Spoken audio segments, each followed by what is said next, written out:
Hey, bonjour tout le monde, bienvenue dans cette 11e vidéo dédiée à notre pipeline DevOps. Encore une vidéo courte, on va s'occuper aujourd'hui toujours d'une installation avec Vagrant. Je vous rappelle un petit peu tout le déroulé qu'on a fait jusqu'ici.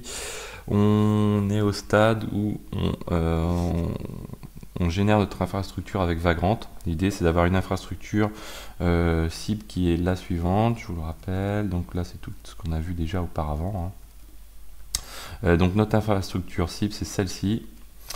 Donc là, lors de des vidéos précédentes, on a installé Jenkins avec Ansible, Docker, plein de choses. Ensuite, on a installé 3 serveurs qui ont pour objectif de stocker notre applicatif avec 3 niveaux, un dev, un de prod, un de stage. Et à côté, aujourd'hui, on va s'intéresser à l'installation de notre serveur BDD, donc Postgre. Donc là, vous allez voir, ça va être assez simple. On va juste lui ajouter un lancement de script et ça va être très très facile. Donc le serveur base de données Postgre, qu'est-ce qu'on fait? Son objectif, c'est d'avoir un serveur unique. Alors en production, bien sûr, c'est pas représentatif, c'est pas ce qu'il faut faire, mais on va avoir un serveur unique qui va contenir les 3 environnements, donc une database pour chaque environnement, donc une database de dev, de stage, de prod. L'idéal, ça serait d'avoir 3 serveurs pour être un peu plus représentatif. Le hardware, donc c'est un CPU 512 MB de RAM, pas giga, MB de RAM. On veut y installer Postgres. Hop, Postgres. Le user Postgres, moi pour simplifier les choses, je vais en avoir un seul au niveau de mon instance Postgres. Il va s'appeler Vagrant et son mot de passe ce sera Vagrant, plus facile pour le retenir, hein, tout simplement. Pourquoi c'est pas un modèle? Parce que voilà, l'idée c'est d'avoir quand même un user par environnement, un mot de passe par environnement et pas fonctionner comme cela. Et là, le but, c'est pas d'apprendre vraiment à faire de la prod, c'est d'apprendre à faire un pipeline. Donc, on essaye quand même d'aller assez vite sur cette partie-là. Donc, la création de 3 bases de donc il va nous falloir installer Postgres, créer un user, ajouter 3 bases de données en faisant en sorte que le user en question puisse y avoir accès, changer Postgres, le postgres.conf, pour donner pour permettre aux machines extérieures à notre serveur Postgres à y accéder. Donc pour ça, on va faire un listen all en modifiant un étoile dans le postgres.conf dans le listen et modifier le pghba.conf.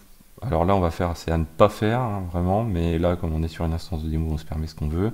On va changer tout ce qui écoute sur le 127.0.1/32, on va le mettre en écoute sur 0.0.0/0, donc on écoute tout. Voilà, et donc là, ça va être l'installation de notre serveur Postgre, avec notamment un petit script. Donc on va faire ça rapidement, on va essayer d'aller encore plus vite que la vidéo précédente.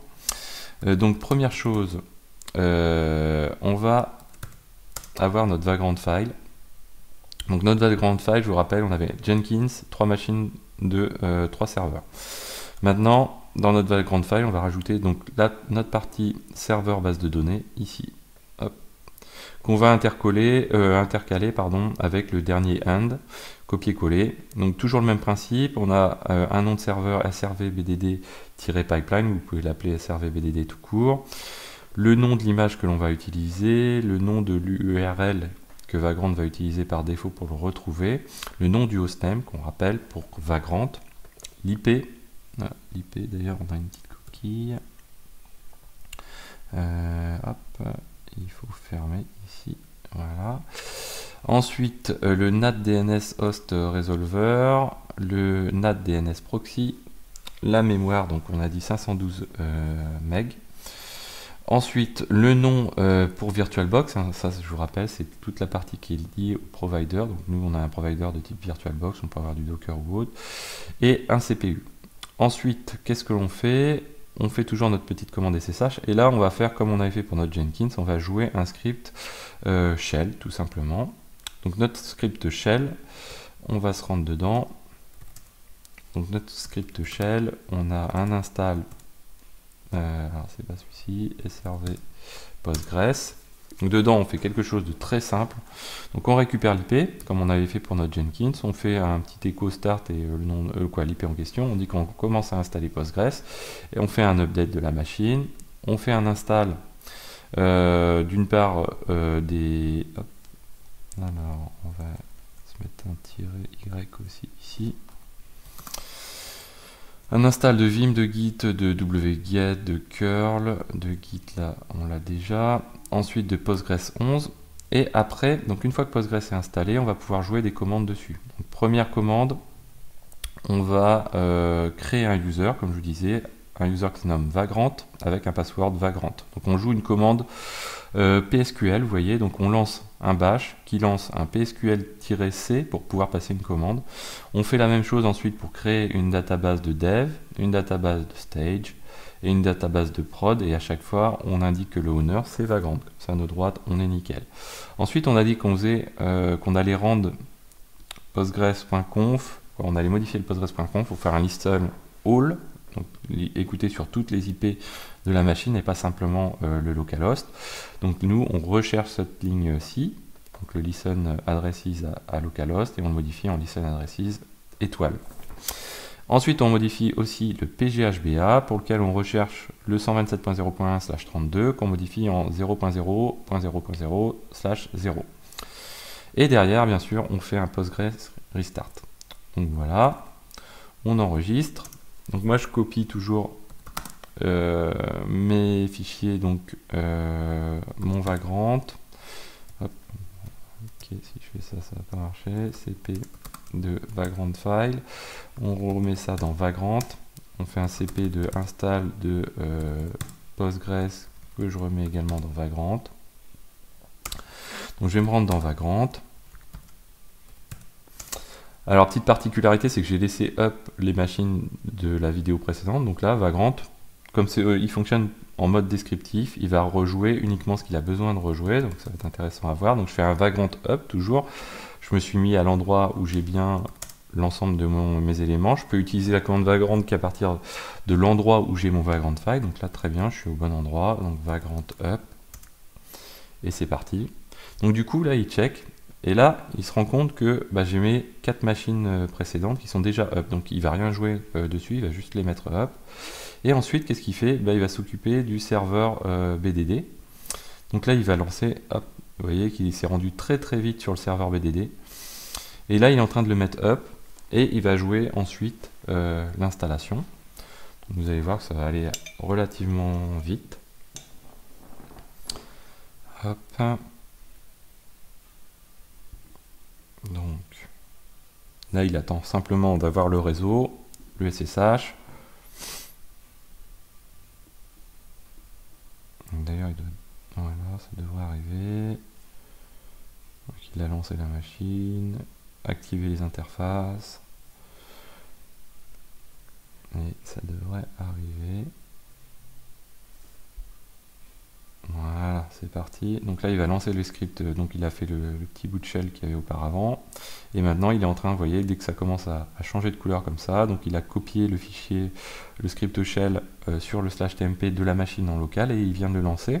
Donc il est en train de runner l'install. Donc il est en train de faire l'apt update.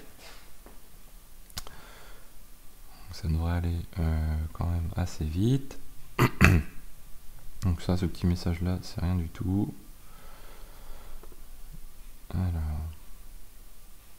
Alors, vous voyez, plus on met de détails dans le script d'installation, plus on sait où ça se situe. Même si on veut avoir en gros aucun log de sortie de choses qui sont très verbeux, l'idéal c'est quand même d'avoir des blocs. Là, vous voyez, ça aurait été intéressant, c'est d'avoir des blocs, savoir quand j'ai fini l'update, quand j'ai fini l'installation des utilitaires de base, quand j'ai fini l'installation de Postgres. Là, j'ai mis un bloc global install Postgres. Effectivement, c'est pas mal, mais au final, ça fournit très peu d'informations. Alors, tant que ça tourne bien, c'est cool. Pareil, tant que vous avez du débit, ça va vite, c'est bien. Mais quand vous en avez pas, là, en fait, vous vous demandez s'il est plutôt en train de planter ou s'il est plutôt en train de réussir à faire ce qu'il doit faire. Vous savez pas trop. Bon, là, il est en train de réussir ce qu'il doit faire. Et vous voyez que ça va très vite. Là, il est en train de jouer les commandes SQL. Il a fini l'install de Postgres. Donc là, si je me rends sur la machine Postgres, alors je peux le faire comme ça. Donc on va faire comme test. Donc si j'ai PSQL d'installer ici, ouais, ça a l'air pas mal. Donc j'ai PSQL d'installer sur mon serveur là. Donc du coup, je peux faire un grep-ri de IP 2 points pour toujours retrouver mes IP. Mon serveur de base de données, on a dit que c'était celui-ci. Donc si je fais un PSQL-petite tâche de ça, -grand U Vagrant, et on dit qu'on se connecte à la base de données de dev par exemple, comme ceci, et je tape Vagrant. Vous voyez que là, ça y est, j'ai réussi à me connecter à ma base de données. Donc moi j'ai rien dedans, hein. Je peux faire un DT pour lister les tables, j'ai pas d'éléments. Je peux faire pareil pour le stage.